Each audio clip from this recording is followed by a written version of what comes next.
Ayan, magandang umaga po mga kababayan. No? Si Ate Annalyn po, siya po yung na-rescue natin na matagal na pong pag-alagala sa Platero, Binyan, Laguna. At napag-alaman po namin na taga ano daw po siya, taga Baybay, Huson, Sorsogon. Ano, kababayan po natin siya dahil Bicolano din po tayo at siya po ay Bicolana. Saan po kayo, Nay? Huson? Bye-bye Huban. Huban ba, Huson? Huban. Huban, yung kasi yung message, Huson, Huban siguro. Huban, Sorsogon. Matagal ka daw pag-alagala sa Platero ah. Tapos, ambot daw sa iyo. Tapos po, sa ilang taon niyang pag-alagala, naging isa siyang taong grasa. Kasi sabi po nung kapatid niya is, nangupahan daw po sila dito sa Laguna. Ngayon, nung babalik na sila ng Bicol, hindi daw po ito sumama. Kaya, naiwan po ito sa Laguna si nanay. Ngayon, matagal na panahon at taon po yung binilang nito na pag-alagala at hinahanap nga daw po ito. Ngayon po, may mga nagme-message ng mga kapatid niya.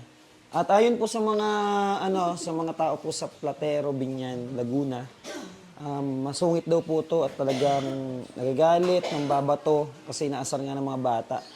Pero po nung yung sa video naman natin, nakita nyo naman po na siya po talaga ay masungit at nagagalit. Kaso nung nakuha na po naman siya, nung nadala na dito, mabait naman po. Kaya hindi po natin alam yung mga pinagdadaanan ng mga katulad nila sa lansangan. Kaya kung maaari, unawain natin, intindihin. At huwag nating asarin, huwag babatuhin, kung ano-ano pa man. Di ba, nanay, no? Oo. Ilang taon na po kayo? 37. Oo daw. 37? Oo, 30 plus pa lang siya. Pero sabi 47 na kayo. 37. Ay, nagpabata ka pa. At saka, lagi siya talagang may dalang teddy bear. Opo.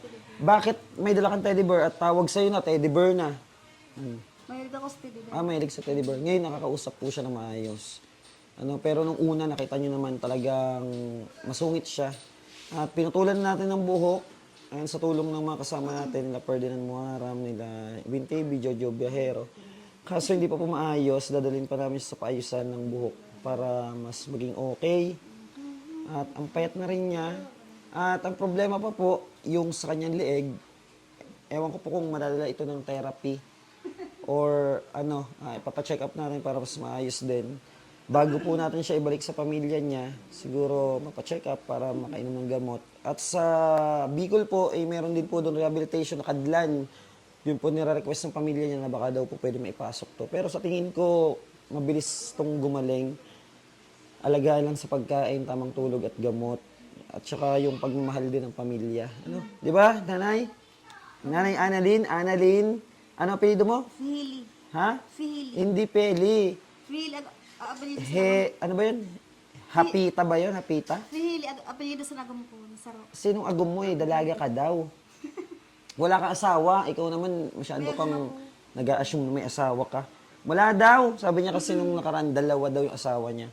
Opo. At saka po may mga nagsasabi po na sa upload natin na daw, for content, hindi po to for content yung ginagawa natin, no? Sa katunayan po, matagal na po tayo nagba-vlog at pagtulong po sa mga katulad nila yung pinagpupukusan natin dahil nakakaawa po yung mga tulad nila, Siguro mga 2021 pa or 2020, nag-umpisan tayo sa ganyan at marami na po tayo natulungan, napagaling, napagamot at nakabalik na sa kanilang pamilya. Gaya po nito, may mga kasama po siya dito. Hindi lang po siya yung ating na-rescue at marami po sila. Dito kayo mga angel, sama kayo dito. Makaraon ka rita. Ano no? Makaraon. Background, hindi tayo kain. Dito kayo, wag nang umupo. Tayo na lang dito. Para makita kayo. Dito na. Si Marky patawag, si Nanay Luz. Ayun po, napapanood nyo naman po sila. At talaga pong, ito po yung ginagawa natin ay nakapokus tayo sa mga tulad nila. Tayo, Melody. Oy, tayo kayo. Ikay, Melody. Tayo. Yan, sila po yun. Ang dami nila, di ba? Marky, halika dito. Tawagin mo dyan si Nanay Ging. Nanay Luz, saan? Bibigyan natin sila ng talk araw-araw kasi po kailangan nila ma-exercise at makabalik sa dati nilang mga ginagawa, buhay, para hindi naman nila maramdaman na may mga karamdaman sila, At salamat po sa lahat po na nag-subscribe, nag-follow po sa atin. At sana patuloy niyo po kami supportan sa aming YouTube channel para mas malawak pa po yung marating nating pagtulong at marami pa tayong matulungan ng mga katulad po nila. Ayun po, papakilala ko lang po sa inyo isa-isa bukod po kay Nanay Annalyn. Marami po sila. Ito po si Ashley. Yan si Ashley, si Nanay Luz, na ngayon magaling na. Ang bilis ng improvement dahil sa pagmamahal po na pinapakita ng buong Bench TV team. At ang kanyang anak na si Marky, hindi ka nagsuklay, kagising mo lang. Maaga magigising ha. Ha, Marky? At si Jonalyn. Oh, ito po yung nambabaril sa alabang, pero ngayon okay na, di ba? At maayos na. Si Durayday, na noon po ay sobrang payat. Sobrang payat at nagwawala. Nanununtok, nanguumpog, kung ano nung ginagawa ngayon, okay na, maasahan dito shelter. Si Ikay, tayo Kay, hanggang dito Kay, patamad-tamad, lagi nakaupo. Si Ikay po ay matagal na natin siyang inaalagaan, dahil po ang kanyang anong nangyari po sa kanya ay gumamit siya. Ngayon matagal po siya makarecover dahil nasira ang kanyang utak sa paggamit ng pinagbabawal. Di ba Kay? Hindi ko po alam. Ha? Hindi ko po alam. Alam mo yun. Alam mo yun. Ang laki pati ng bilbil mo. Sabi mo, opo, alam ko po. Opo, alam ko. Oh, anong ginamit mo? Hindi ko po alam. Anong ginamit mo? Hindi ko nga. Hindi tayo kakain, bala ka. Anong ginamit mo? Shabu. Ay, patay tayo dyan. Ilan kinukuha mo? 5 gramo. Naku po. Saan ka kumuha? Mukhang maganda dun Eto naman si Melody. Maraming nagsabi si Melody daw ay pangit. Pangit ba talaga? Si Melody po ay nakuha po natin to na buntis sa lansangan. Ngayon nagkaroon po siya ng anak at dito na siya ng anak. Si Melo po yung anak niya. Marami mang basher pero okay lang yun. Diba Melody? Dahil naasar sila ng kanyang anak na mga daw, pangit daw, ganyan. Basta okay lang yun, di ba Melody? Basta mabuting tao, di ba? O, at saka hindi po totoo na nabuntis to dito Diyos ko po. Kung gusto niyo po sa inyo na si Melody, bigay na kita sa kanila. Dun sa mga nanonood. Ha? Ano? O ngayon, ilan ba kayo? 1, 2, 3, 4, 5, 6, 7, 8. Si Dashlyn. Siyam, si Nanay Ging pa, nandun sa loob. Hindi mo tinawag, Day? Tawagin mo. Tawagin mo at para makilala din siya at para makita ng mga tao na nanonood sa atin na hindi lang isa, hindi lang dalawa, hindi lang tatlo, yung inaalagaan ng buong Bench TV team. Marami po sila. At marami na rin pong nakauwi sa kanilang mga pamilya dahil gumaling na. Ano? Ito na si Lola Ging. Halika, Nanay Ging.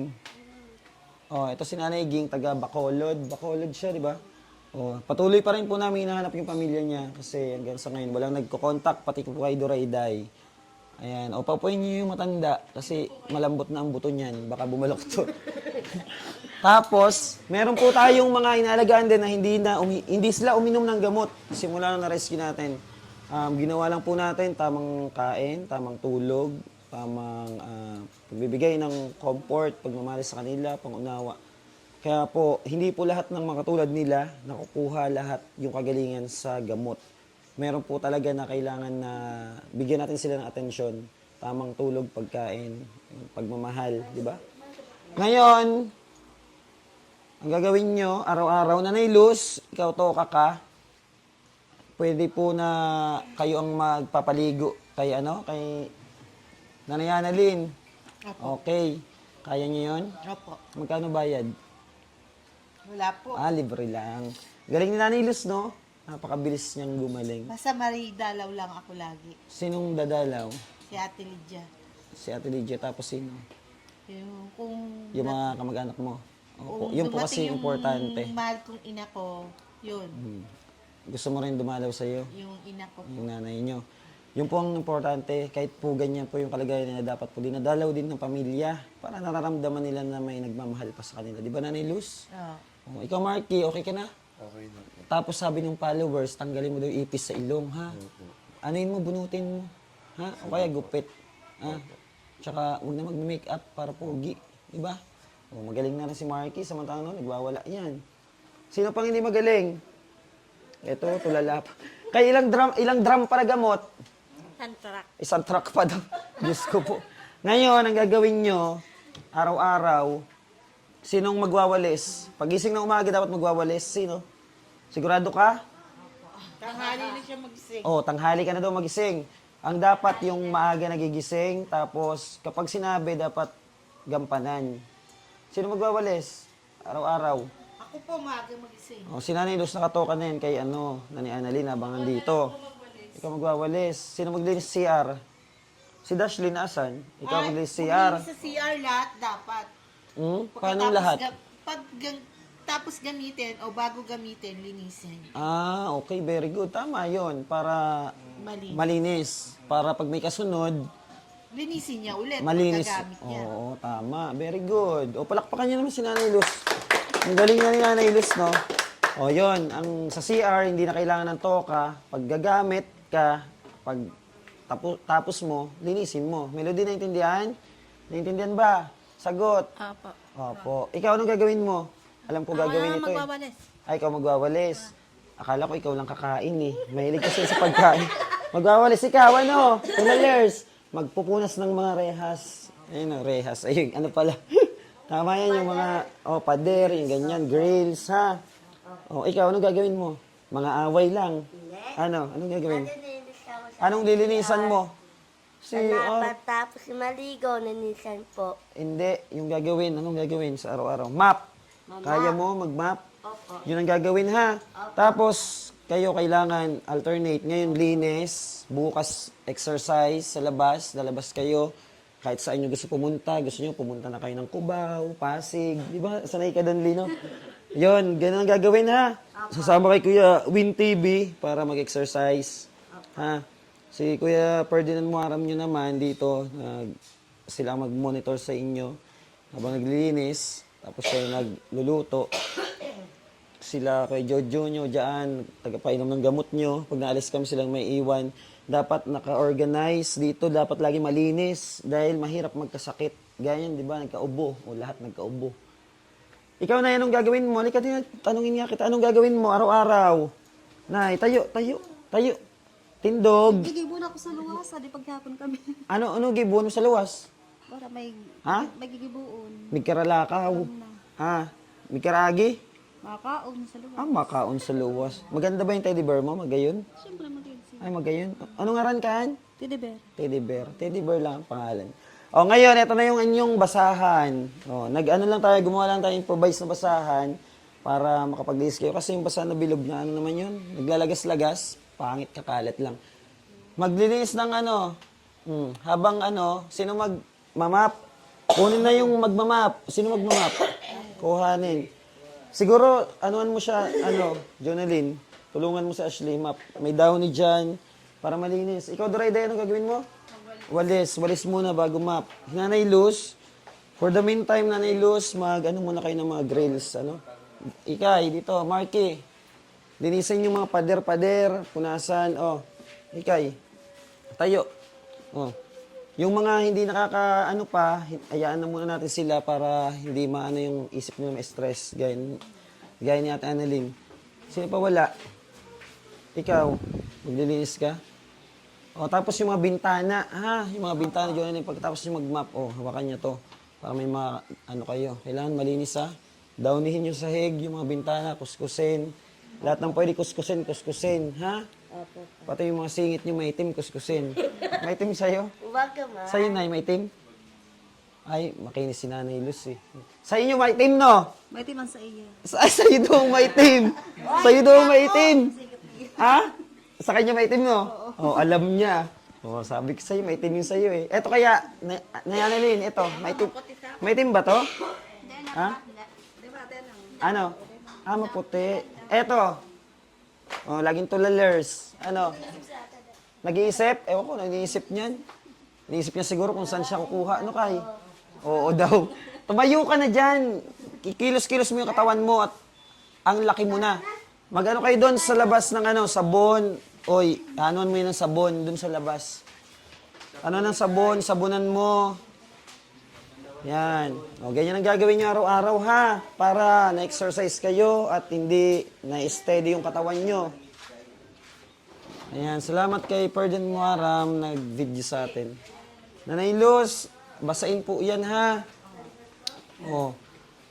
Melody, lagyan ng lagyan ng sabon. Doon sa labas, sabunan muna.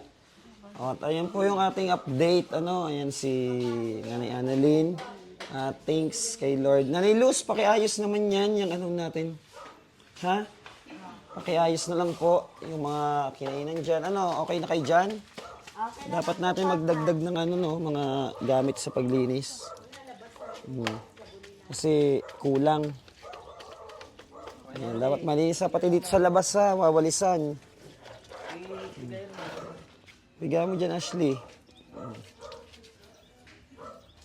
Ayan, sabunan. Sabunan nyo mga basahan nyo bago ikuskus sa mga pader at dyan sa ano, dito sa gate, linisan. Tapos magwalis din sa labas, Melody ha? Opo. Anong oo? Ikaw, anong gagawin mo? Maglinis sa labas. Ayan, para maayos, malinis tayo. Kailangan ng kalinisan para hindi tayo nagkakasakit. Ayan sila sa labas. Oh, game na. Game na. Kilos, kilos. Ayoko nang hindi na kilos. Kailangan natin ng ano, maging malinis. Jun, pa buksan na ano. Mainit yata. Mainitan sila. Dapat may isa kang ano, binanlawan journaling para dyan. Diba? Oo. Yun, nilabas ni Nanay Luz yung ano, pingganan, no? Very good talaga si Nanay Luz. At sa mga makapanood po, maraming salamat po sa inyo. Marami po tayong alaga. At sana po, huwag nyo kalimutan na mag-subscribe dito sa ating YouTube channel para po sa ating ano, malawak na pagtulong pa sa ating mga kababayan. Ayun si Marky, tingnan nyo, ang laki na ng pagbabago nila. Pati si Nanay Luz. Grabe. At nagpapasalamat po kami una-una kay Lord dahil nilagay niya kami sa ganitong misyon, sa ganitong pagtulong sa mga kababayan natin at sobrang nakakataba ng puso na makita mo naman improvement yung mga ginagawa mo. Diba? At pangalawa po sa mga taong sumusuporta sa atin, maraming salamat sa mga nanonood, sa viewers. Thank you so much sa inyo. Oh, linis ha. Ganyan araw-araw ha. I mean, ganyan every other day. Halimbawa ngayon, ngayon, naglinis, bukas, exercise. Yan, paputiin yung ano na yan, no? Tama yan, Marky, yan, paputiin nyo yan. Yan, rehas na yan. At mamaya, mag-aanon tayo tanghalian. Anong gusto nyong ulam? Ha? Anong gusto nyong ulam? Anong fried chicken? Ano sa'yo? Daing. Ay, buti pa si Mary doon. Anong gusto nyong ulam? Chicken. Pritong manok? Opo. Anong sausawan? Ketchup? Ketchup. O sige, galingan nyo yung paglilinis para bibili tayo ng manok. Yay! Ayusin nyo yung paglilinis. Paulamin ko kayo ng manok, prito. Diba? Maganda pag malinis ang paligid. Usawang kuya. Tapos sa labas. Kamatis daw. Kamatis na hiniwa-hiwa. Galing Nanay Luz. Dandan, bilis si Nanay Luz. Wala naman tayo makuha ng dahon saging. Pwede. Budol pipe. Pangit dito, mainit. Doon kaya, pwede kaya tayo doon? Sa may, ano? Bakante doon ni Kuya, no? Paalam natin, pwede yata. Oo, mag-outing pala tayo. Maliligo sa lawa. Hindi, kakain lang tayo doon. Ay, kakanta. Kakain lang doon. Doon sa labas. Pag ganyan talaga, ang bilis talaga ni Ikay magtanong, kailan? Akala ko hindi ko po alam ang sagot sa tanong. Ay, nako. Galing talaga ni Ikay. Sabi mo, di ko po alam. Ngayon, kailan? Si Nanay Luz ang bahala sa ano, pinaglalagyan ng mga pinggan.